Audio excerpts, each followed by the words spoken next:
व्यायाम हा फिटनेसवर, शारीरिक क्षमतेवर काम करणार आहे. व्यायाम हा क्रॉनिक डिसीजच्या रूट कॉजवर काम नाही करणार. महिलांमध्ये खूप सारे प्रॉब्लेम्स आजकाल आपल्याला पाहायला मिळत आहेत. सीओएस, पीसीओडी, त्याच्या मागचे कारण काय? Reverse or refund? जर डायबिटीज बरा झाला नाही तर तुम्ही रिफंड देणार. हा GLP-1चा ट्रेंड हा चिंताजनक आहे. मेंटल हेल्थचे प्रॉब्लेम्स होत आहेत. आपल्या शरीराला लागणारे जे फॅट आणि प्रोटीन आहेत ते पुरेशा प्रमाणात मिळाले पाहिजे. आज भारतामध्ये जवळपास प्रत्येक घरामध्ये मधुमेह, thyroid, high BP, fatty liver किंवा लठ्ठपणाचा एक तरी रुग्ण सापडतो. ICMRच्या अहवालानुसार भारतात 10 कोटीहूनही अधिक लोक मधुमेहानं तर 13 कोटीहूनही अधिक लोक प्री डायबिटिक अवस्थेमध्ये आहेत. फॅटी लिव्हर, इन्सुलिन रेझिस्टन्स आणि मेटाबॉलिक सिंड्रोम ही आता शहरापुरती मर्यादित नसून गावागावापर्यंत पोहोचली आहे. पण प्रश्न असा की या आजारांचं मूळ कारण नेमकं काय आहे? आयुष्यभर गोळ्या खाणं हा एकमेव पर्याय आहे का? योग्य आरोग्य, झोप, व्यायाम आणि शरीराची बायोकेमिस्ट्री समजून घेतल्यास शरीर स्वतःला पुन्हा निरोगी बनवू शकतं. या सर्व महत्त्वाच्या विषयांवरती मार्गदर्शन करण्यासाठी आज आपल्यासोबत आहेत मंदार गद्रे आणि अस्मिता आत्रे. हे दोघेही सिनियर मेटाबॉलिक हेल्थ कन्सल्टंट आहेत डी लाईफ हेल्थ केअर मध्ये. ते गेल्या अनेक वर्षांपासून metabolic health, lifestyle disease reversal, science यावरती आधारित हेल्थ ट्रान्सफॉर्मेशन क्षेत्रामध्ये काम करत आहेत. कारण हे ब्लाइंड बसिंग पासून आम्ही बाहेर काढतो लोकांना. रोगमुक्त होणं हा खरं काम आहे. वाहिन्या सगळ्या आहेत आणि त्याच्यात ते फॅट जात आहे, ते अडकून बसत आहे आणि त्याने तुमच्या जॉईंट्स मध्ये जे लुब्रिकेशन होतं त्याच्यासाठी मुवमेंट महत्वाची आहे.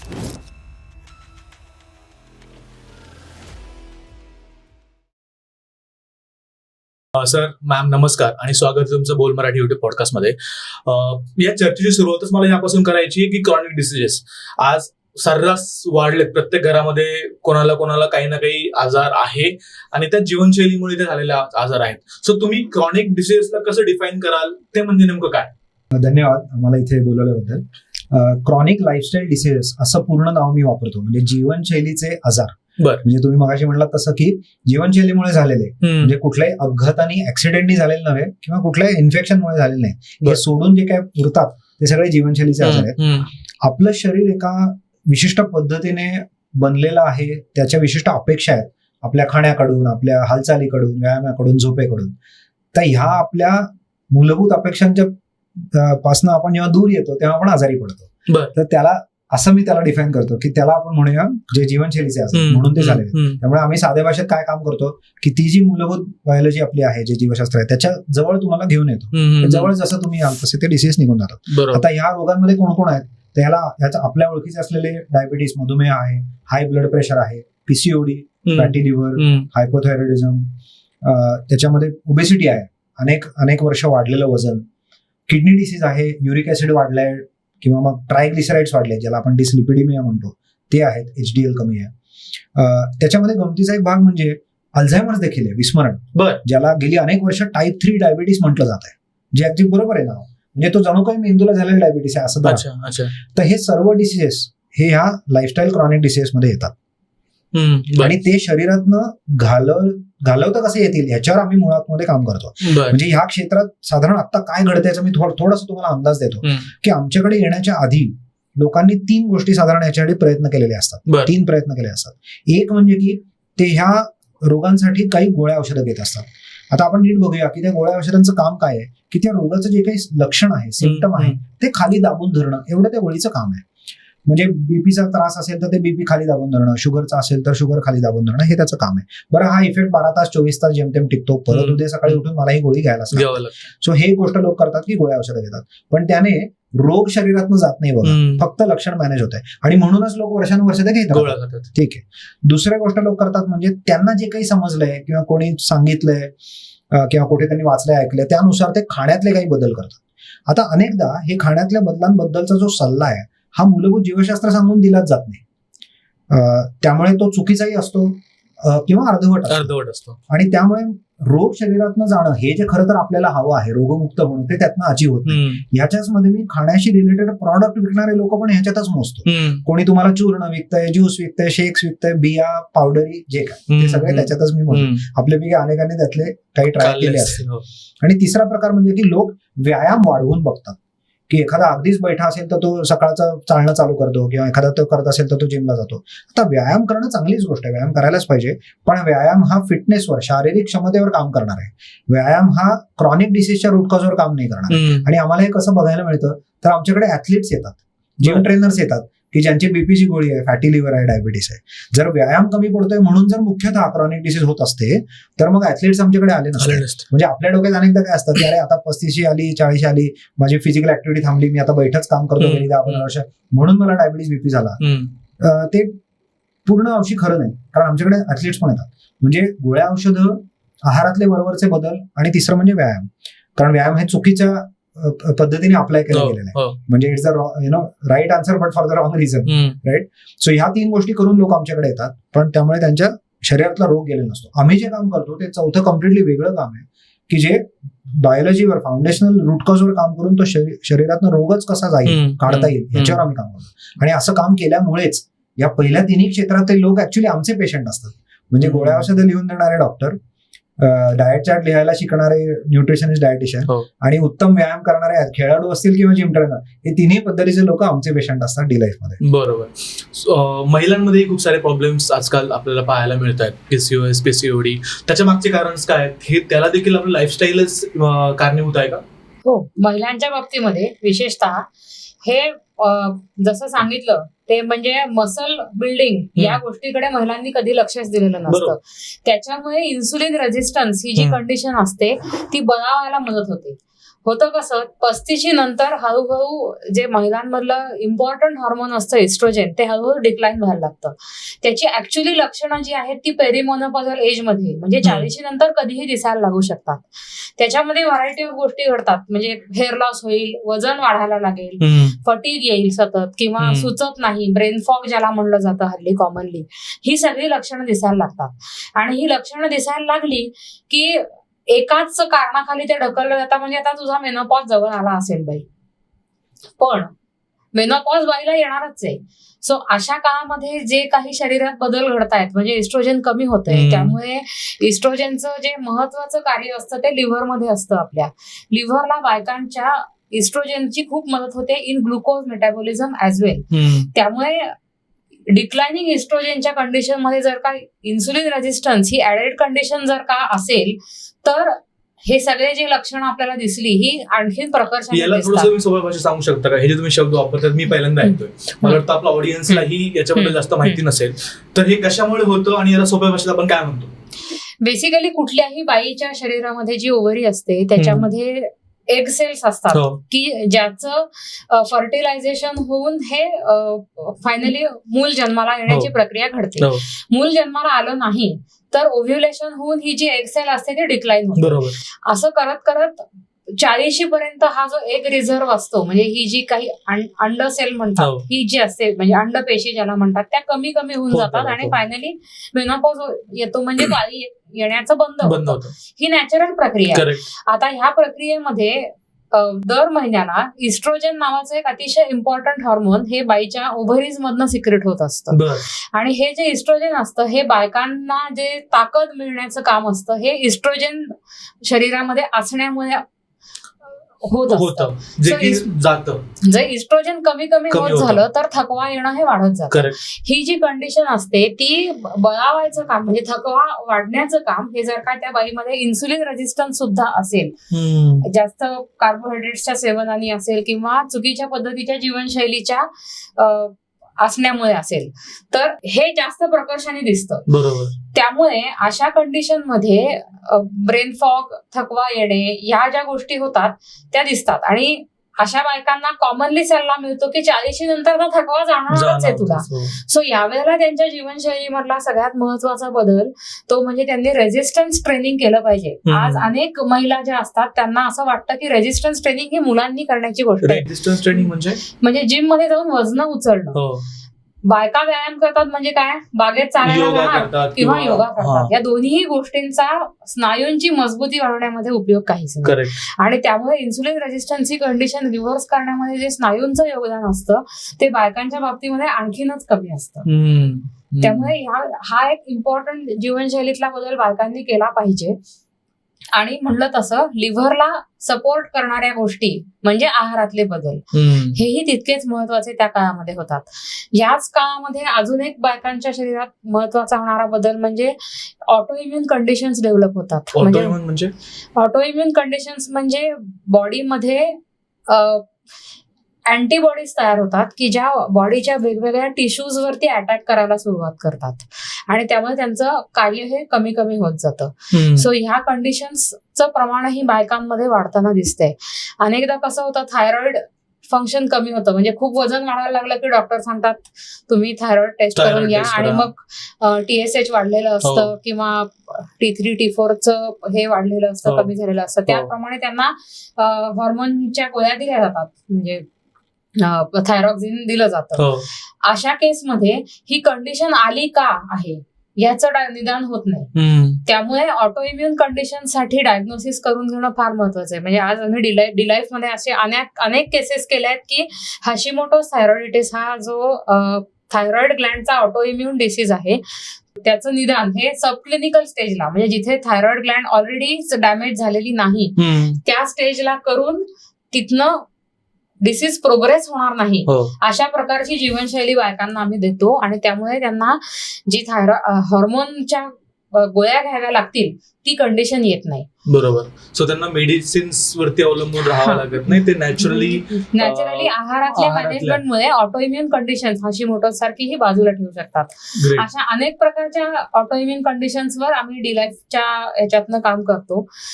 जसं की ऑटो इम्युन सोरियासिस आहे, युर्टिकॅरिया आहे, अशा प्रकारचे अनेक ऑटो इम्युन कंडिशन्स हे आम्ही या डायटरी इंटरव्हेन्शनच्या मार्गातनं लोकांना आरोग्य सुधारण्यासाठी. बरोबर. तुम्ही जो दावा करताय की तुम्ही 100% डायबिटीज जो आहे तो रिव्हर्स करणार, आज आपण डायबिटीज असू द्या किंवा हे जे काही लाईफस्टाईल डिसीजेस आहेत त्याच्यामध्ये आपण पाहतो की इव्हन डॉक्टर्स असा दावा करत नाहीत की 100% बरा होईल. डॉक्टर्स खूप वेळा सांगतात की तुम्हाला हे टॅबलेट्स किंवा इन्सुलिन हे आयुष्यभर खावं लागणार आहे, तुम्हाला गोळ्यांच्या सहाऱ्यावरती जगावं लागणार आहे. तुम्ही हा दावा कसा काय करू शकताय? सो त्याची कारणं अशी आहेत की एकतर आपण त्या रोगाचं रूट कॉज, मूळ कारण समजावून घेऊन त्याच्यावर काम करतोय. म्हणजे हे केवळ आम्ही म्हणण्याने होणार नाही की रोग शरीरातून निघून जाईल, तर ती जे बायोलॉजी आपण रिस्टोर केली त्या मूळ कारणावर जर काम केलं तर शरीरातून तो रोग निघून जाईल. आणि हे आम्ही नुसतं म्हणत नाही आहोत, तर आम्हाला जर हा जो कॉन्फिडन्स आहे की आमच्याकडे येणाऱ्या 100 पैकी 98 केसेसचा आम्ही रिव्हर्सल करून दाखवतोय, 99 केसेसचं करून दाखवतोय, तर आम्ही नुसतं हे न म्हणता आम्ही सध्या रिव्हर्स ऑर रिफंड अशी पॉलिसी चालवतो. Reverse or refund. जर डायबिटीज बरा झाला नाही तर तुम्ही रिफंड देणार? आम्ही रिफंड देणार. जर तुम्ही आमचा प्रोटोकॉल फॉलो केलात आणि तुमचा डायबिटीज जर गेला नाही, रिव्हर्स नाही आम्ही करू शकलो, तर आम्ही तुमचे पैसे परत देऊ. हे कोणीतरी पेशंट बरोबर ह्या विश्वासाने उभं राहायला पाहिजे, जे खरं तर आम्ही करतोय. आणि आपण मगाशी बोललो तसं डिलाईफचा प्रोग्राम आपल्याला एकदा करायचा आहे. तो फाउंडेशनल बायोलॉजीवर आधारित आहे. तो कोणीतरी माझ्या मतानी, मंदारच्या, अस्मिताच्या, अनुपच्या मतानी चाललेला नाही. तो एका बायोलॉजीवर आधारित आहे आणि म्हणून आम्हाला तो कॉन्फिडन्स आहे. आणि त्याची अजून 2 कारणं आहेत की ज्यामुळे तो सक्सेसफुल होतो. एक म्हणजे की आम्ही कमी खायला सांगत नाही, आम्ही योग्य खायला सांगतो. जे तुमच्या शरीराला, मनाला आवडतं, तुम्हाला बरं वाटायला लागतं, जास्त एनर्जेटिक वाटायला लागतं, तुमचा रोग निघून जातो. दुसरं म्हणजे की कुठलाही प्रॉडक्ट सेल आम्ही याच्यातनं करत नाही आहोत. अमुकच पिठं घ्या, अमुक पावडर घ्या, हे चूर्ण घ्या, ज्यूस घ्या, असं आम्ही करत नाही आहोत. बिया घ्या, असं आम्ही काही करत नाही. त्यामुळे हे लॉंग टर्म सस्टेनेबल आहे. राईट.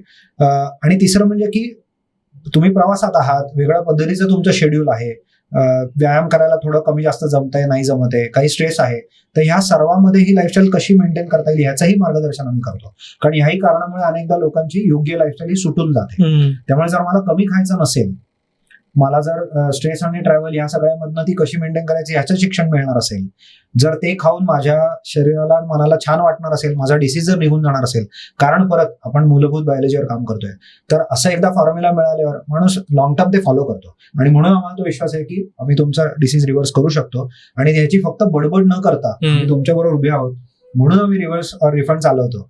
आणि आम्ही जरूर तुम्हाला सांगू की आमच्याकडे या, हे अनालिसिस करून घ्या, आमच्यावर हे काम करा आणि त्याचा प्रत्यक्ष अनुभव घ्या, जो अनुपच्या स्वतःच्या केसपासून गेली 15 वर्ष डिलाईफच्या माध्यमातून तो घेतला जातोय. बरोबर. आतापर्यंत तुम्हाला रिफंड दिलाय तुम्ही? मग नाही द्यावा लागलाय अजून तरी. सो सगळ्या केसेसमध्ये त्यांचा डायबिटीज किंवा जे काही लाईफस्टाईल. अगदी बरोबर. कारण मी मगाशी म्हटलं तसं की असा प्रोटोकॉल दिला जर गेला तर कोणी स्वतः स्वतःच्या शरीराशी असे खेळ करत नाही की हे मी सोडून देतो. नाही, बेसिकली होतं कसं, माणूस ज्या वेळेला येतो त्यावेळेला तो मला बरं व्हायचं म्हणून येतो. त्यामुळे असं होतच नाही की प्रोटोकॉल दिलाय आणि मुद्दाम मला पैसे परत पाहिजेत आणि नाटक करायचे म्हणून केलंच नाही फॉलो, त्यामुळे तो प्रोटोकॉल फॉलो करतोच. आणि हा म्हणला तसं त्याच्यामध्ये कुठल्याही प्रकारचं डेप्रिवेशन, स्टार्वेशन असं काहीच नसल्यामुळे तो प्रोटोकॉल फॉलो करायला सोपा असतो आणि बरं होण्याच्याच उद्देशाने तो आलेला असतो. आणि तो बरा झाल्यानंतर मग रिफंड देण्याचा मुद्दाच येत नाही, कारण रिव्हर्स झालेलंच आहे ना तुमच्यासाठी. आजकाल मेडिकल सायन्स मध्ये काही ड्रग्ज, DLP-1 अशा प्रकारच्या काही गोष्टी आपल्याला पाहायला मिळतात. खूप सारे सेलिब्रिटीज देखील त्याचं आपल्याला ते ऐकायला मिळतं. ते योग्य आहे आपल्या शरीरासाठी? सो GLP-1 ड्रग्ज बद्दल बोललं पाहिजे आणि हा थोडा गंभीर विषय आहे माझ्या दृष्टीने, कारण हा परत एकदा तेच आपल्या कोअर बायोलॉजीशी केला गेलेला खेळ आहे. मला थोडंसं समजून सांगाल GLP-1 म्हणजे नेमकं काय आपल्या प्रेक्षकांना सोप्या भाषेमध्ये? सो तुम्ही अनेकदा जे जाहिरातींमध्ये बघताय किंवा काही प्रसिद्ध व्यक्तींना हे टोचून घेताना बघताय की ते 2 कारणांसाठी घेत आहेत. एकतर वजन कमी करण्यासाठी आणि दुसरं त्यांचा डायबिटीस कंट्रोल करण्यासाठी. फायनली हे समजून घ्या की हे बाहेरनं घेतलेलं ड्रग आहे, हा काही जीवनशैलीतला बदल नाही. बरोबर. आता हे ड्रग काय काय करताय बघा, ते तुमच्या मेंदूला सांगताय आधीच की माझं पोट भरलं, कमी खाता किंवा पोट भरलेलं असू द्या किंवा नसू द्या, बट सिग्नल जातो की पोट भरलं. पोट भरल्याची भावना तो वाढवतो. दुसरं ते असं करतंय की ज्याला आपण गॅस्ट्रिक एम्प्टिंग रेट म्हणतो. म्हणजे आपण अन्न जेव्हा खातो आणि अन्न नलिकेतनं जेव्हा खाली अन्न जातं तेव्हा ते पोट, मग आपली आतडी, असं ते पुढे पुढे जात असतं. तर हे पुढे पुढे जाण्याचं ना एक टायमिंग, एक रिदम आहे. तर हे ड्रग्स काय करतायत की ह्या सगळ्या रिदमला एकदम स्लो करून टाकतायत. म्हणजे अन्न एकदा खाल्लं की ते अगदी अत्यंत हळू पद्धतीने पुढे पुढे सरकणार. आता जर माझं 4-6 तासापूर्वी 8 तासापूर्वी खाल्लेलं अन्न पुरेसं पुढे सरकलं नसेल तर मला परत जेवण्याची इच्छाच होणार नाही. म्हणजे एका बाजूला मला सटायटीची भावना येणार आहे, दुसऱ्या बाजूला माझा हा जो गॅस्ट्रिक एम्प्टिंग रेट आहे हा एकदम स्लो झालेला आहे. म्हणजे होतंय काय की ही शुद्ध मालनरिशमेंट आहे. अन्न आपण का खाणार आहोत बघा बरं, आपल्या शरीराचं पोषण करायचंय अशा एकदा चांगल्या हेतूने आपण खरं तर अन्न खाणार आहोत, त्याची मजा घेऊन खाणार आहोत, त्याचा उत्तम फायदे आपल्याला हवेत.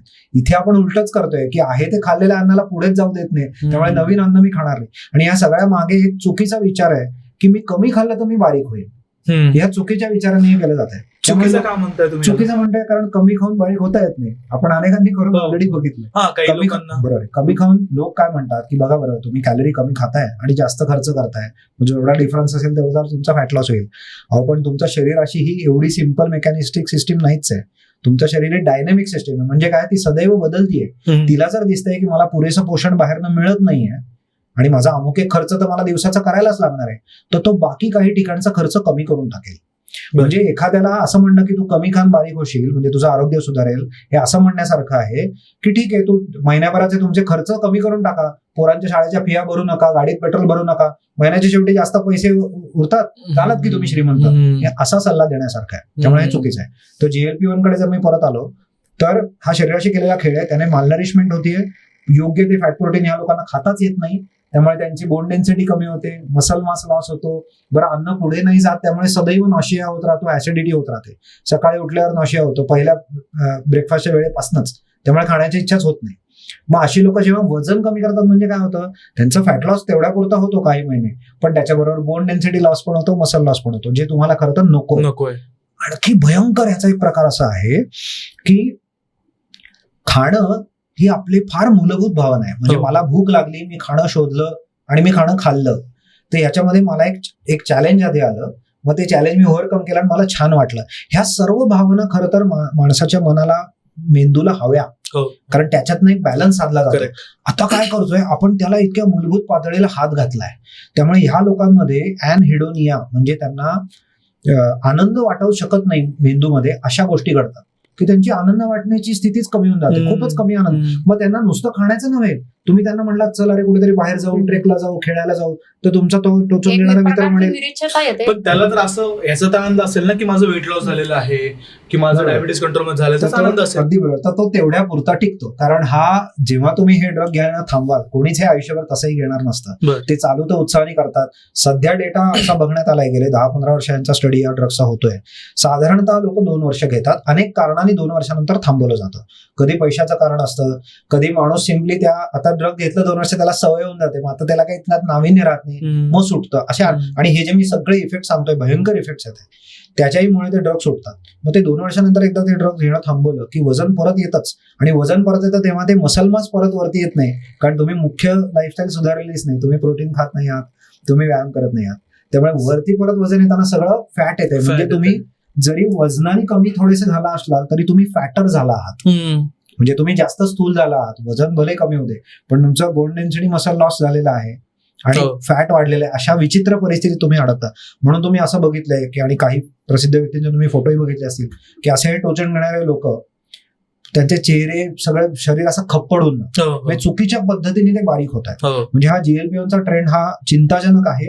आणि मी म्हणतोय तुम्हाला तसं ह्याच्यातनं मेंटल हेल्थचे प्रॉब्लेम्स होत आहेत. म्हणजे फक्त वजन कमी करण्याशी रिलेटेड नाहीये. आनंद अनुभवण्याची भावना जर तुम्ही त्या व्यक्तीमध्ये कमी केलीत तर हा फार मूलभूत फरक आहे आणि हा प्रॉब्लेमॅटिक आहे.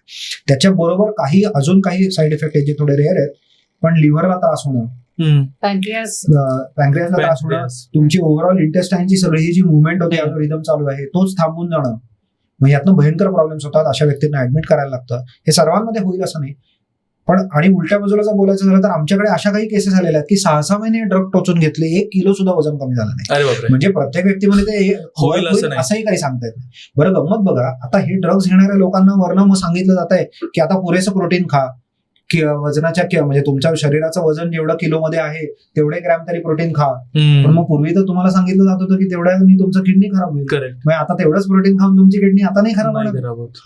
सो हे सगळं विचित्र आहे. हा सल्ला अत्यंत विचित्र पद्धतीने आपल्याला मिळतो आहे आणि तो ह्याची मूलभूत बायोलॉजी जी समजून घेतलीच पाहिजे आपण. त्यामुळे माझ्या दृष्टीने हा फार भयंकर खेळ आहे आपण बायोलॉजीशी केलेला. बरोबर. अजून एक गोष्ट मला समजून सांगा, हे जे सगळे डिसिजेस आहेत, जसं की फॅटी लिव्हर आहे, डायबिटीज आहे, BP आहे किंवा वेट गेन आहे, तर हे सगळे एकमेकांशी इंटरलिंक्ड आहेत, काही एका गोष्टीसोबत जोडलेले आहेत का? अगदी इंटरलिंक्ड आहेत. त्याचं कारण बघा कसं आहे की आपल्या शरीरामध्ये काही मास्टर हॉर्मोन्स आहेत. त्याच्यात एक इन्सुलिन हे मास्टर हॉर्मोन आहे, थायरॉइड हे अजून एक आहे. तर ह्या हॉर्मोन्सचं कार्य जेव्हा नीट चालू राहतं तेव्हा हे रोग दूर राहतात. या हॉर्मोन्सचं कार्य आता नीट चालत नाहीये आणि त्याला कारणीभूत आपली ही चुकीची जीवनशैली आहे, ज्याच्यात चुकीच्या पद्धतीचं खाणं, दिवसात अनेक वेळा खाणं, 6-6, 8-8 वेळा खाणं, अशा अनेक पद्धतीच्या चुकीच्या सवयी आहेत. बरं, कोणी विचारेल की काय प्रॉब्लेम आहे 6 वेळा समजा खाल्लं तर मी म्हणेन की बघा, एक माणूस म्हणून आपले जे शरीर उत्क्रांत झालेलं आहे गेले लाखो वर्ष, ते कसं झालंय हे थोडं बघायला लागेल. आणि त्यात ही काही मेकॅनिझम्स आहेत. म्हणजे दरवेळेला आपण खाल्लं की दरवेळेला माझं इन्सुलिन वर जात आहे, तर असं 6 वेळेला 8 वेळेला इन्सुलिन जर माझ्या शरीरातलं वर येत गेलं तर ती इन्सुलिनची पातळी वरती राहायला लागते चुकीच्या पद्धतीने. मग त्याच्याबरोबर काय होतं की इन्सुलिन हॉर्मोन आहे, म्हणजे ते ऑर्डर देणारा गोष्ट आहे. तर ते ज्यांना ऑर्डर देते त्यांना दिसते की अरे हा वाढलेलाच आहे याची लेवल, मग ते त्याची ऑर्डर रेजिस्ट करायला लागतात. जसं ऑफिसमध्ये सदैव ओरडणाऱ्या बॉसची आपण ऑर्डर हळूहळू रेजिस्ट करू तसं. त्यामुळे वाढलेलं इन्सुलिन आणि त्यातनं आलेला इन्सुलिन रेजिस्टन्स ही जी जोडगोळी आहे ही दर्शवतीये मला की हे मेटाबॉलिक डिस्फंक्शन आता शरीरात चालू झालंय. म्हणजे अशी कल्पना करा की हे सगळे रोग म्हणजे एखाद्या विषारी झाडाच्या 10 फांद्या आहेत, तर त्या झाडाच्या मुळाशी ही जोडगोळी बसलेली आहे, वाढलेलं इन्सुलिन आणि इन्सुलिन रेजिस्टन्स. आणि त्याच झाडाची एक फांदी फॅटी लिव्हर आहे, एक फांदी PCOD आहे, एक ओबेसिटी आहे, डायबिटीस आहे वगैरे. आणि बाय द वे ओबेसिटी रूटला नाहीये बघा. म्हणजेच तुम्हाला लक्षात येईल की या झाडावर काही जण चढलेत आणि त्यांनी ओबेसिटीच्या लठ्ठपणाच्या फांदीला हात लावलेलाच नाहीये. म्हणून तुम्हाला असेही लोक माहिती ज्यांचं वजन वाढलेलं नाही पण ज्यांना डायबिटीस आहे, ज्यांना फॅटी लिव्हर, PCOD आहे. म्हणजे एखाद्या स्थूल व्यक्तीला, वजन वाढलेल्या व्यक्तीला नुसतं असं सांगणं की अगं किंवा अरे तुझं वजन कमी कर, तुझं फॅटी लिव्हर जाईल, किंवा अगं तुझं वजन कमी कर, तुझं PCOD जाईल, हे चुकीचं आणि अत्यंत अर्धवट आहे. कारण त्या व्यक्तीला आपण खरी मदत नाही तर करत नाही आहोत. तर त्यांना हे झाडाची उपमा दिली पाहिजे, त्यांना इन्सुलिन रेजिस्टन्स समजावून सांगितलं पाहिजे. त्या झाडावर त्यांना खाली आणून दूर नेणं हे खरं काम आहे हेल्थकेअर मधलं. बरोबर. आणि मग त्यासाठी डी लाईफ मध्ये तुम्ही कशा प्रकारे तुम्ही म्हटलं तुमचा एक प्रोटोकॉल असतो, तो प्रोटोकॉल काय असतो, त्याच्यामध्ये काय काय गोष्टी तुम्ही करून घेता, काय काय गोष्टी चेक करतात ते पण सांगा मला. बरोबर. सो हा प्रोटोकॉल मूलभूत बायोलॉजी अशा पद्धतीने बेस्ड आहे की आपल्या शरीराला लागणारे जे फॅट आणि प्रोटीन आहेत ते पुरेशा प्रमाणात मिळाले पाहिजेत आणि कंट्रोल्ड कार्ब्स आपण खाऊया. कारण कार्बोहायड्रेट जसे आपण जास्त जास्त खात जाऊ एका ठराविक लिमिटच्या पलीकडे, तसं तसं हा इन्सुलिन रेजिस्टन्स वाढत जातो आणि मग या सर्व रोगांना आपण आमंत्रण देतो. आपल्याला काही शून्य कार्बोहायड्रेट खायचं नाहीत. तर याला एक अत्यंत प्रॅक्टिकल आणि उत्तम लिमिट अनुप सिंग जे डी-लाईफचे फाउंडर आहेत त्यांनी फिगर आउट केली 15 वर्षापूर्वी, आणि हे त्यांचं फार फाउंडेशनल कॉन्ट्रीब्युशन आहे बायोलॉजी मधलं, की आपल्या सर्वांच्या लिव्हरमध्ये एक ग्लायकोजेन नावाचा पदार्थ, म्हणजे जे साखरच आहे, एकमेकांना हात धरून उभे राहिलेली साखरेची साखळी आहे, तर हे ग्लायकोजेन स्टोअर करण्याची एक कपॅसिटी आहे. तर त्या कपॅसिटीकडे बघून त्यांनी आपल्याला सिंपल असं एक फॉर्म्युलेशन काढून दिलंय की 100 ग्रॅम कार्बोहायड्रेटच्या खाली जर मी राहिलो तर माझी ती टाकी रोज ओव्हरफ्लो होणार नाही, ओसंडून वाहणार नाही, आणि म्हणजे मग मला मेटाबॉलिक डिस्फंक्शनला मी आमंत्रण देणार नाही. तर ह्याच्यावर आपला डी-लाईफचा हा प्रोटोकॉल बेस्ड आहे. म्हणून आपण लोकांना म्हणतोय की तुम्ही अप टू 100 ग्रॅम कार्ब्स, म्हणजे 100 ग्रॅम कार्बोहायड्रेट्स किंवा कमी, ते आम्ही तुम्हाला अनालिसिस तुमच्या व्यक्तिशः करून तुम्हाला सांगू, आणि मग योग्य प्रकारे वजन उंची लक्षात घेऊन प्रोटीनचं कॉम्पोजिशन, आणि मग पुरेशा मुबलक प्रमाणामध्ये हेल्दी फॅट्स, असं हे व्यवस्थित कॉम्पोजिशन तुम्हाला करून दिलं जातं. त्याच्यासाठी सुरुवातीला तुमचं मेटाबॉलिक पिक्चर कसं आहे, ओव्हरऑल आजची परिस्थिती कशी आहे, याच्यासाठीचे ब्लड मार्कर्स करणे, तुमचं बीपी काय आहे, तुमचं फॅटी लिव्हर आहे का, त्याचा स्कॅन असणे, ह्या सर्व सुरुवातीचे पॉईंट्स आणि हा डी-लाईफचा प्रोटोकॉल. तर असा तुम्हाला एक मेथडॉलॉजी दिली जाते आणि तुमच्यावर टीम काम करते, कारण हे एक नुसतं बोलून कन्सल्टेशन होत नाही, ह्याला एक लाईफस्टाईल प्रोग्राम पाहिजे. तर या प्रोग्राम मध्ये आम्ही तुमच्यावर काम करतो, तुम्हाला ती टीम देतो, त्या टीम बरोबर तुमचा व्हॉट्सअप ग्रुप तयार केला जातो, तुमच्याशी डेली फॉलोअप्स घेतले जातात, वीकली मंथली रिव्ह्यूज केले जातात. तुम्ही जर आता काही औषधांवर असाल तर आपल्या डी-लाईफवर पॅनल डॉक्टर्स आहेत, जसं तुमचं हेल्थ सुधारत जाईल तसं तो औषधांचा डोस आपल्याला कमी करण्यासाठीचा सल्ला ते देतात. सो असा चहू बाजूने आपण त्या प्रोग्राम मध्ये काम केलेलं आहे. आणि त्यात अजून एक महत्वाची गोष्ट म्हणजे की डी-लाईफचा गेली 12 वर्ष चालू असलेला ऑनलाईन फोरम आहे. तर त्या फोरमवर 2,500-3,000 हजार रेसिपीज आहेत, ज्यातल्या अर्ध्या रेसिपीज व्हेजिटेरियन आहेत. तर असं पण फोरमचा मेंबरशिप त्या प्रोग्रामच्या लेन्थ इतकी तुम्हाला दिली जाते. तर हे सर्व आम्ही एकत्र बांधलंय, म्हणजे रिव्हर्सलचं काम करणाऱ्या व्यक्तीला जो जो सपोर्ट लागेल तो सर्व त्या प्रोग्राममध्ये बांधलेला आहे. आणि मी मगाशी म्हटलं तसं की आमचे सिलेक्टेड डिसिजेस आहेत त्याच्यासाठी आम्ही रिव्हर्स ऑर रिफंड अशी पॉलिसी चालवतो, कारण आम्हाला इतका कॉन्फिडन्स आहे प्रोटोकॉलमध्ये की तुम्ही हा प्रोटोकॉल फॉलो सिन्सिअरली करा, तुमचा जर रिव्हर्स झाला नाही तर आम्ही तुमचे पैसे परत देऊ. तर हे पेशंट म्हणून आम्ही विश्वासाने उभं राहतो, कारण त्याचीच आज खरं गरज आहे. करेक्ट. आज कॉर्पोरेटमध्ये जर आपण पाहिलं तर वर्क लाईफ बॅलन्स खूप खराब आहे, स्ट्रेस लेवल खूप जास्त वाढलेला आहे, जॉब सिक्युरिटी नाही आहे. त्यामुळे प्रत्येक माणूस जो आहे, प्रत्येक व्यक्ती जो आहे तो खूप म्हणजे एन्झायटीमध्ये जगतोय. मग त्या व्यक्तीला त्याच्या लाईफस्टाईलमध्ये कसा काय बदल तो करून घेऊ शकतो? नाही मिळत आहे टाइम, माझा जॉब मला तो अलाव नाही करत आहे माझ्या हेल्थकडे, माझ्या जेवणाकडे लक्ष देण्याचं. मग त्याने कसं करायला पाहिजे? बेसिकली कॉर्पोरेटमध्ये स्ट्रेस जो आहे तो कायमच असणार आहे, याही पूर्वी होता, भविष्यातही असणार आहे. सो स्ट्रेस हा कॉमन फॅक्टर आहे. राहिला प्रश्न जीवनशैलीतला बदल. आजपर्यंत ह्या प्रकारचे सिच्युएशन्स हँडल करण्यासाठी जो सल्ले मिळालेले आहेत ना, तेच चुकीचे मिळालेले आहेत. त्यामुळे आज कॉर्पोरेटची तुम्ही कॅन्टीन्स जरी बघितलीत तरी तिथे सोकॉल्ड हेल्दी फूड म्हणून जे काही आयटम्स मिळतात त्याच्यामध्ये आमूलाग्र बदल होण्याची गरज आहे, सो दॅट कॉर्पोरेटमध्ये काम करणाऱ्या लोकांना जर जीवनशैली बदलायची असेल तर योग्य प्रकारचा आहार मिळेल. म्हणजे फ्रूट ज्यूस ही फार कॉमनली हेल्दी गोष्ट म्हणून कॉर्पोरेट कॅन्टीन्स मध्ये मिळतात, आणि फ्रुट्स यांना आमूलाग्र हेल्दी पदार्थ म्हणून प्रमोट केले गेलेले आहे. तसं ते नाही. तुम्ही म्हणताय फ्रुट्स देखील हेल्दी नाहीयेत. बियॉन्ड द पॉइंट, म्हणजे प्रमाणात खाण्याची गोष्ट आहे ती, की कितीही प्रमाणामध्ये हेल्थ काय प्रमाण असलं पाहिजे. टिपिकली 100 ग्रॅम कार्ब्सचं जे लिमिट आहे, फळांमध्ये जर बघितलं तर साखरच आहे, ग्लुकोज आहे, फ्रुक्टोज आहे. फ्रुक्टोज जे आहे ते इसेन्शियली फॅटी ऍसिड मध्ये कन्व्हर्ट होणार आहे. त्यामुळे आणि फ्रुक्टोज ही जी गोष्ट आहे ती कशी डायजेस्ट करायची याचं जी काही केमिस्ट्री आहे ती फक्त लिव्हर मध्ये घडते, बाकी कुठेही त्याचा काही उपयोग नाही तसा बघायला गेला तर. पण फळांना अनन्यसाधारण महत्व देऊन आपण फळं खातोय. बरं, आज मिळतात ती फळं नॅचरल सुद्धा नाहीयेत, ती सगळी अतिशय गोड आणि चवीला छान लागावीत यासाठी शुगर लोडेड कॅन्डीज आहेत त्या बेसिकली. त्यामुळे असा पदार्थ हा जर का तुम्ही सतत हेल्दी म्हणून प्रमोट केला असेल कॉर्पोरेट कॅन्टीन्स मधनं सुद्धा, त्याच्यामुळे क्विक एनर्जी मिळणार आहे आणि तेवढ्याच क्विकली ती ड्रॉप पण होणार आहे. त्यामुळे सतत भूक लागणं, डोकं न चालणं, या सगळ्या गोष्टी घडताना दिसतात. त्यामुळे जसं सुरुवातीला म्हणलं तसं हेल्दी लाईफस्टाईल याच्याविषयी चुकीचा सल्ला पसरलेला आहे. जर आज एखाद्या व्यक्तीने त्याच्या आयुष्यामध्ये जर 3 बदल करायचे असतील, काय त्याने ते 3 बदल करायला पाहिजे? लाईफस्टाईल मध्ये काय चेंजेस त्याने आज करायला पाहिजे की आयुष्य हेल्दी राहील? जरूर. त्यातला एक मूलभूत बदल असा करायचा आपल्याला, थोडा फंडामेंटल, जो खरंच तुम्हाला पुढे फार फायदा करून देणार आहे, तो म्हणजे की वेगवेगळे डाएटच्या मागे शोधत फिरणं सोडा.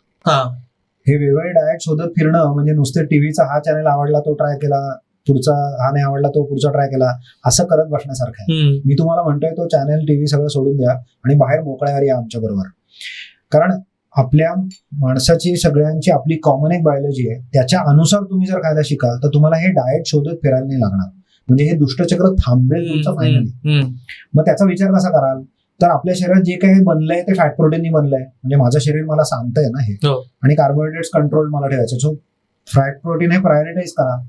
कार्बोहायड्रेट्स कंट्रोलमध्ये ठेवा. ही साधी गोष्ट तुम्ही करू शकाल. बरं, त्याचा एक फायदा असा आहे की फॅट आणि प्रोटीन दोघांनाही सटायटीचे हॉर्मोन्स आहेत. म्हणजे तुमचं पोट चांगलं भरणार आहे, तुम्हाला कमी खायची त्या अर्थाने गरज नाही. म्हणजे हा विल पॉवरचा प्रश्न नसणार आहे. बघा, तुमच्यापैकी अनेकांना असं वाटत असेल की अरे माझीच विल पॉवर कमी पडली, माझं डिसिप्लिन कमी पडला, मग मी त्या डाएट सोडून दिलं. हे जर होत असेल तर 90% प्रॉब्लेम हे तुमचा सल्लाच जो काही मिळाला तो चुकला असं होतं, राईट. आणि तिसरं म्हणजे आपण मागाशी बघितलं जसं की फॅट प्रोटीन प्रायोरिटाईज केल्यामुळे तुमचा इन्शुलिन रेजिस्टन्स शांत होणार आहे. कार्बोहायड्रेट कंट्रोल केल्यामुळे इन्शुलिनचे लेवल्स खाली येणार आहेत. तुमचे रोग आहेत ते पळून जाणार आहेत आणि जे नव्याने येणार होते कदाचित ते येणार नाही. म्हणजे हा मोठा फायदा आहे. सो ही एक प्रायमरी गोष्ट तुम्ही करू शकता की कार्बोहायड्रेट कंट्रोल करणे, फॅट प्रोटीन वाढवणे. दुसरी गोष्ट म्हणजे थोडंसं तुमच्या दिनचर्येकडे बघा, आठवड्याभरात तुम्ही काय करता याच्याकडे बघा.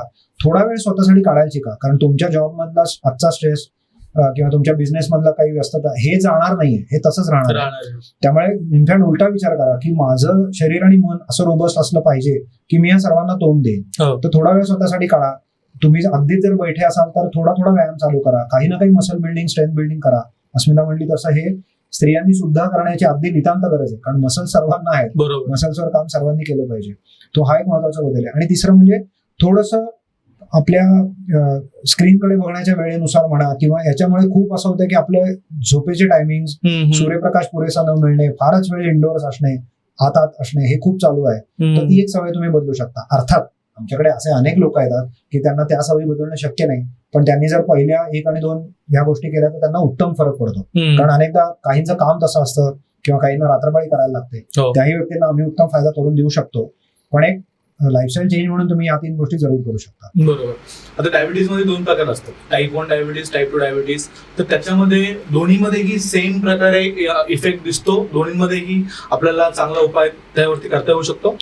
मदत आम्ही दोन्ही प्रकारच्या डायबिटीसना करतो. आपण थोडंसं मुळात समजून घेऊ की टाईप 1 डायबिटीस मध्ये काय झालंय की त्यांच्या शरीराची इन्शुलिन तयार करण्याची क्षमताच हळूहळू कमी होत संपून गेली आहे, जे आयुष्याच्या पहिल्याच 8-10 वर्षात होऊन जातं, कदाचित आधी सुद्धा. त्यामुळे त्यांना काही ना काही इन्शुलिन बाहेरनं घेण्याची गरज असते. फक्त होतं काय की आमच्याकडे ते आल्यावर आणि त्यांनी योग्य पद्धतीने खायला शिकल्यावर त्यांना कमीत कमी इन्शुलिन डोसवर ते पुढे जाऊ शकतात. म्हणजे त्यांना काही ना काही इन्शुलिन लागणार आहे. कमीत कमी म्हणजे किती कमी होऊ शकतो? सो सिग्निफिकंटली कमी होऊ शकतो. कारण गंमत बघा की ज्यांना हे कार्बोहायड्रेट, प्रोटीन आणि फॅटचं गणितच कळलं नाहीये ते आमच्याकडे येणारे लोक डझन्सच्या युनिटचा डोस दिवसाला घेत असतात. त्यांचा तो चांगल्यापैकी कमी होतो.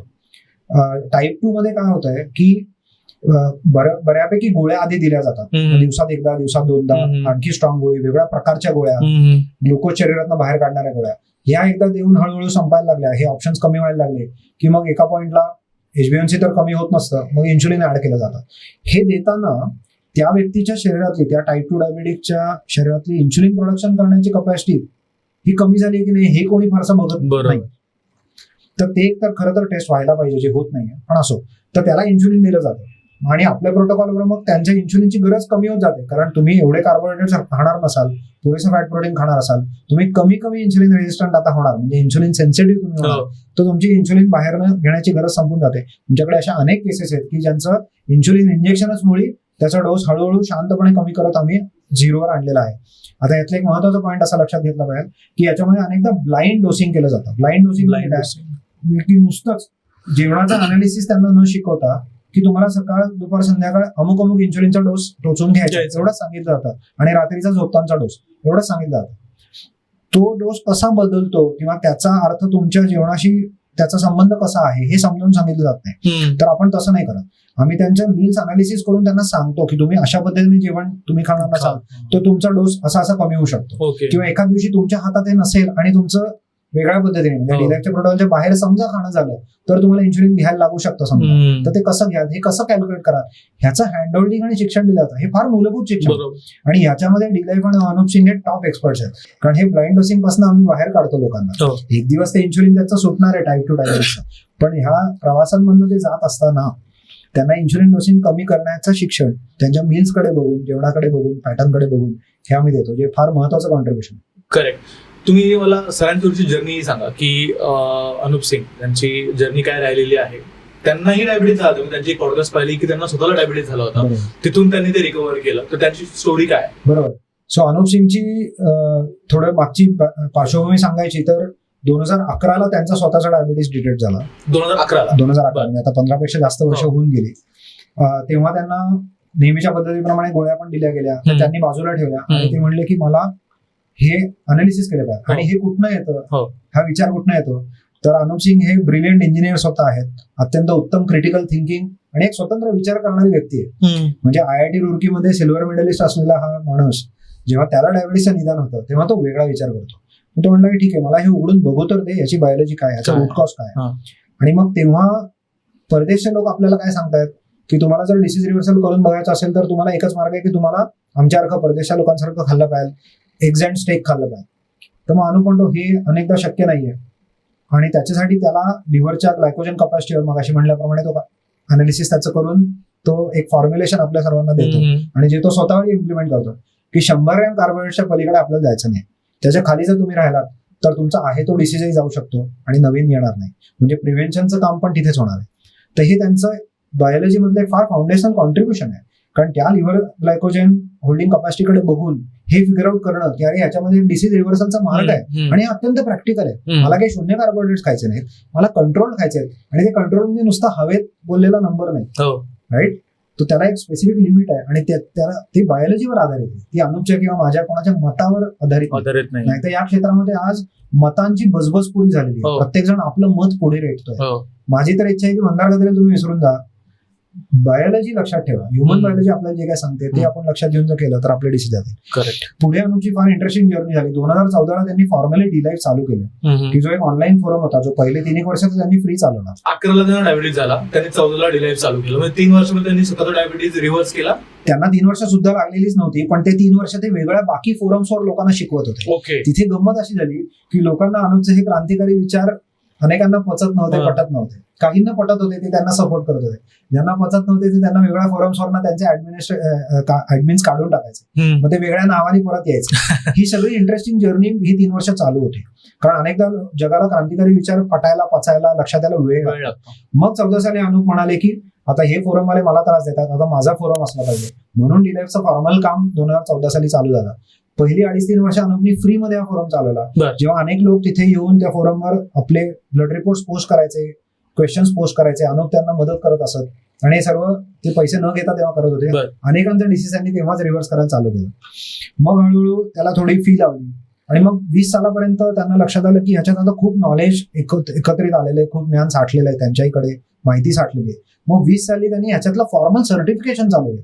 कारण एकटे अनुप सिंग कितींना पुरे पडणार. मग आमच्यासारखे सर्टिफाईड कन्सल्टंट्स या क्षेत्रात तयार व्हावेत. म्हणून डी-लाईफचा डिप्लोमा, मेटाबॉलिक हेल्थ आणि डिसीज रिव्हर्सलचा डिप्लोमा त्यांनी 20 साली लॉन्च केला. म्हणजे आता त्यालाही 6 वर्ष होऊन गेली.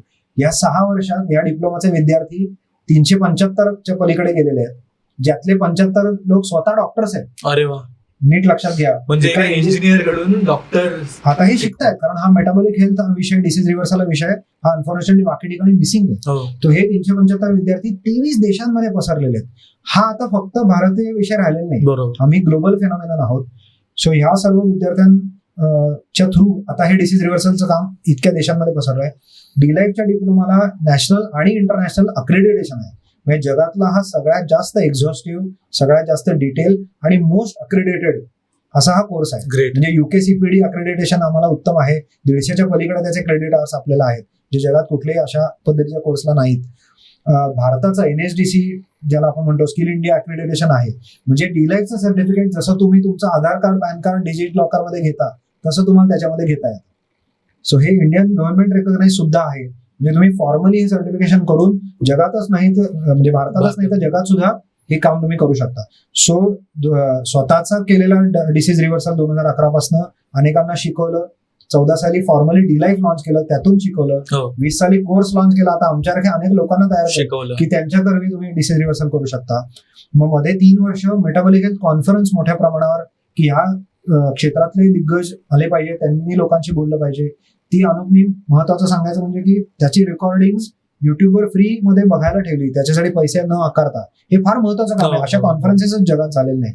आणि मग आता ह्या कन्सल्टिंग स्ट्रक्चर मधनं मग अशी जो आपण लाईफस्टाईल प्रोग्राम्स म्हणलो त्याच्यातनं आता आमचं स्वप्न आहे की लाखो लोकांपर्यंत, करोडो लोकांपर्यंत हे काम गेलं पाहिजे, त्यांचे डिसीजेस रिव्हर्स झाले पाहिजे.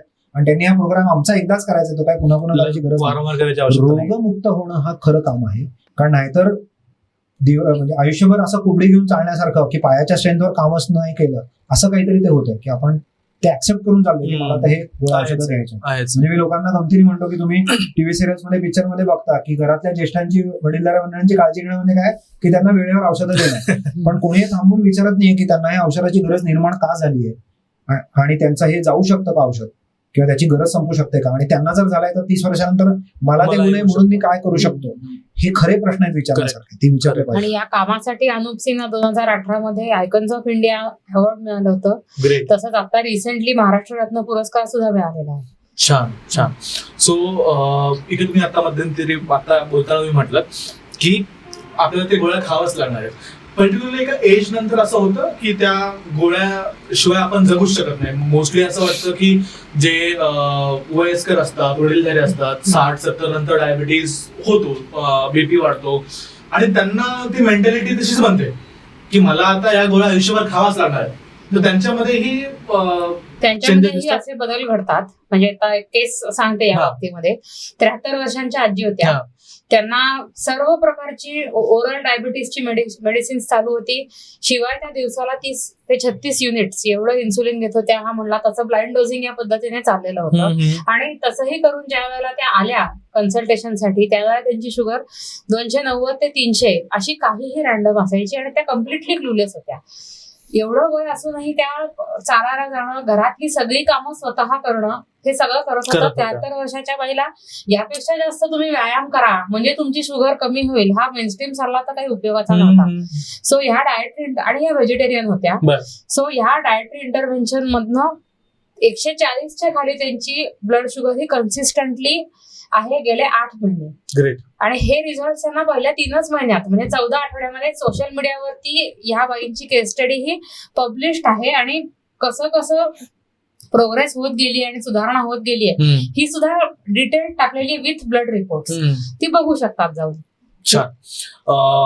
मला सांगाल की आपल्या लाईफस्टाईल मध्ये आपण काय 3 चुका करतो की ज्या सगळ्यांनी टाळल्या पाहिजेत दिनचर्येमध्ये, खाण्यामध्ये, आहारामध्ये किंवा सवयीमध्ये? एक जसं मगाशी बोललो आपण तसं अनेक डाएट्स हे ट्राय करू नका. भूक लागली तरच खा, भूक लागली तरच खा, आणि जे खाताय ते सॅटिस्फाईंग असेल अशा प्रकारचं योग्य ते खाणं, मन तृप्त झालं पाहिजे.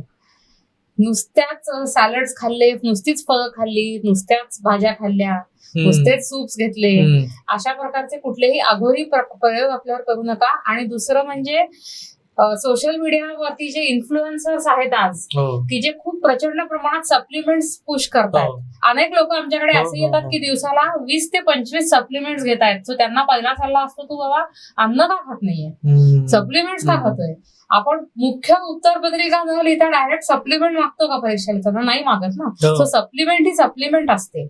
म्हणजे अगोदर आपलं जे जेवण आहे जेवण परफेक्ट असेल तर, जेवण परफेक्ट असेल तर पहिले सप्लिमेंट्सची गरज ही फार कमी प्रमाणात असते. सो सप्लिमेंट्स हा मेन आहाराचा भाग असू नाही शकत. बरोबर. तुम्ही काय सांगायचं, काय चुका आजकाल लाईफस्टाईल मध्ये लोक करतायत? बरोबर. सो एकतर ते पुरेसं फॅट प्रोटीन खात नाहीयेत, कारण त्याने होतंय काय की आपल्या बोन डेन्सिटी, मसल मास आणि हॉर्मोनल हेल्थ या सगळ्याला फार अफेक्ट होत आहे. याची कारणं अशी आहेत, आणि त्यांची व्यक्तिशः चूक असं नव्हे, आपल्याला फॅट आणि प्रोटीन या दोघांबद्दल घाबरवून ठेवलं. फॅट बद्दल घाबरवलंय की अरे त्याने हार्ट डिसीज होतो, आपल्याला थोडं लक्षात घेतलं पाहिजे. टीव्ही ऍड्स मध्ये आपण खूप पाहिलंय. बरोबर. आणि त्याची एक आपल्या डोक्यामध्ये अशी इमेज फिट बसली आहे की आपल्या त्या रक्तवाहिन्या सगळ्या आहेत आणि त्याच्यात ते फॅट जात आहे, ते अडकून बसत आहे आणि त्याने मला हार्ट अटॅक येणार. तर हे फार सिम्प्लिफाईड आणि चुकीचं खरं तर पिक्चर आहे. याची सुरुवात होते अमेरिकेत 60-65-70 वर्षापूर्वी, जेव्हा अँसेल कीज नावाचा तिथला सो कॉल्ड एक्सपर्ट होता, ज्याने आपल्या डोक्यात ही कल्पना टाकली की तुम्ही सॅच्युरेटेड फॅट जितकं खाल तितकं हार्ट डिसीज होईल. त्याने ऍक्च्युअली डेटा मॅनिप्युलेशन केलं होतं, ज्याला सायंटिफिकली फ्रॉडच म्हटलं पाहिजे. तर हा मोठा फ्रॉड आहे. फॅट कमी खाऊन हार्ट डिसीज जाईल हा मोठा फ्रॉड आहे. हे गेली 65-70 वर्षात जवळपास 3 पिढ्यांचं नुकसान या फ्रॉडनी केलेलं आहे. लगेचच अँसेल कीजनी सांगितल्यानंतर लगेचच तेव्हाच्या सायंटिस्ट डॉक्टर्सने याच्यावर पेपर लिहिले होते की हे खोटं आहे, हे डेटा मॅनिप्युलेशन केलं गेलेलं आहे आणि चुकीच्या पद्धतीने तो डेटा क्रिएट केला गेला होता. म्हणजे ज्या देशांमध्ये भरपूर फॅट खात होते आणि हार्ट डिसीज नव्हता त्यांचा डेटा सांगितला गेला नाही. किंवा सशांना त्यांच्या चुकीचं खाणं देऊन, म्हणजे आता सशांना तुम्ही जर बटर आणि अंडी खायला घातली तर त्यांना हार्ट डिसीज होणारच आहे, कारण की त्यांचं खाणं कारण नाही. किंवा त्यांना तुम्ही मार्गारीन सारखं चुकीचं रिफाईंड फॅट खायला घालणार असाल तर त्यांना हार्ट डिसीज होणारच आहे. तर असा काहीतरी थातुरमातुर डेटा दाखवून हे आपल्या माथी मारलं होतं. तर हे खोटं आहे सिम्पली, याला काही आधार नाही, म्हणून फॅट बद्दल घाबरवलेलं आहे. मग त्याच्यामध्ये तुम्ही म्हणताय चुका टाळायची ती आहे की मग refined oils, vegetable oils, margarine ह्या नावाने जे सगळं आपल्याला विकलं जात आहे ते कमीत कमी त्याचं सेवन पाहिजे. दुसरं म्हणजे की पुरेसं प्रोटीन. आता प्रोटीनची क्रेज आहे असं लोकांना वाटू शकेल, पण लोक तुम्हाला हे सांगत नाहीत की प्रोटीन हा बिल्डिंग ब्लॉक आहे शरीराचा. इव्हन आपली हाडं, जिथे कॅल्शियमची चर्चा खूप होते, पण आपली हाडं ही 50% प्रोटीननी बनली आहेत हे कोणी सांगत नाहीये. तर हा बिल्डिंग ब्लॉक आहे, हे तुमच्या माझ्या मतावर अवलंबून नाहीये, राईट. आणि कार्बोहायड्रेट कंट्रोलमध्ये खायचे, आणि ती अनेक सोर्सेस मधून आपल्याकडे येणार आहेत. धान्यांमधनं येणार आहेत, स्टार्ची भाज्यांमधनं बटाट्यासारख्या येणार आहेत, साबुदाण्यासारख्या फळांमधनं येणार आहेत, आणि साखर आणि गुळामधनं येणार आहेत. डिलाईट प्रोटोकॉलचा महत्वाचा मुद्दा असा आहे की या चौघांची बेरीज करून जे काय कार्बोहायड्रेट येईल ते तुम्ही जर 100च्या खाली ठेवलं तर तुम्ही या चौघांपैकी गोष्टी खाऊ शकाल, त्या तुम्हाला शून्य करायची गरज नाही, पण त्यांची सम टोटल तुम्हाला कमी ठेवायची. म्हणजे ती एक चूक आपल्याला टाळायची आहे की अति कार्बोहायड्रेट आपल्याला करायचं नाही. आणि काही ना काही शरीराला हालचाल देणं, अत्यंत बैठी ज्यांची लाईफस्टाईल आहे त्यांनी निदान काही मसल बिल्डिंग करणं, स्ट्रेंथ बिल्डिंग करणं, टेकड्यांवर जाणं हे महत्वाचं आहे, कारण तुमच्या शरीराला मुवमेंट महत्वाची आहे. तुमच्या जॉईंट्स मध्ये जे लुब्रिकेशन होत आहे त्याच्यासाठी मुवमेंट महत्वाची आहे, बरोबर. तर तेही काही चेंजेस करायचे. तर काही लोक ती चूक करतात की ते आळसावलेले आणि तसेच राहतात. तुम्ही एकदा करून तर बघा. तुम्ही पहिले 10 मिनिटं जेव्हा चालायला आणि व्यायामाला चालू कराल तेव्हा तुमचं शरीर आपोआप तुम्हाला सांगेल की मला अजून करायचं आहे. बरोबर. तर या चुका तुम्ही टाळू शकता. Great sir, thank you so much. तुम्ही खूप छान प्रकारे सगळ्या गोष्टींबद्दल मला सांगितलेलं आहे. डायबिटीजकडे पाहण्याचा माझा दृष्टिकोनच बदलला आहे. म्हणजे जनरली आपण डायबिटीज शुगरशी रिलेटेड आहे किंवा कमी खा मग त्याने डायबिटीज बरा होतो किंवा या सगळ्या गोष्टींबद्दल आपण विचार करतो, बट हे सगळे गैरसमज मला वाटतं की माझे दूर झाले आणि प्रेक्षकांचे दूर झाले असतील. मी ऑडियन्सलाही सांगेल की जर तुम्हाला तुमच्या आयुष्यामध्ये, तुमच्या घरामध्ये, तुमच्या फॅमिलीमध्ये, फ्रेंड सर्कलमध्ये lifestyle disease, chronic disease, diabetes, fatty liver किंवा अशा आजाराला कोणी सामोरे येत असेल तर मी सरांचे कॉन्टॅक्ट डिटेल्स, त्यांच्या टीमचे कॉन्टॅक्ट डिटेल्स, त्यांची वेबसाईट, त्यांचं Insta, social media handles description बॉक्समध्ये आणि कमेंट बॉक्समध्ये पिन करून ठेवणार आहे. त्यांना एकदा कॉन्टॅक्ट करा. आणि भलेही तुम्हाला एक प्रॉपर गायडन्स तर डेफिनेटली मिळेल याची मला पूर्ण गॅरंटी आहे. त्याची टीम तुम्हाला पूर्णपणे सल्ला देईल आणि तुमच्या आयुष्यामध्ये एक पॉझिटिव्ह चेंज झालेला नक्की झालेल. Thank you so much sir. Thank you so much ma'am, तुम्ही आम्हाला टाइम दिल्याबद्दल. ठीक आहे.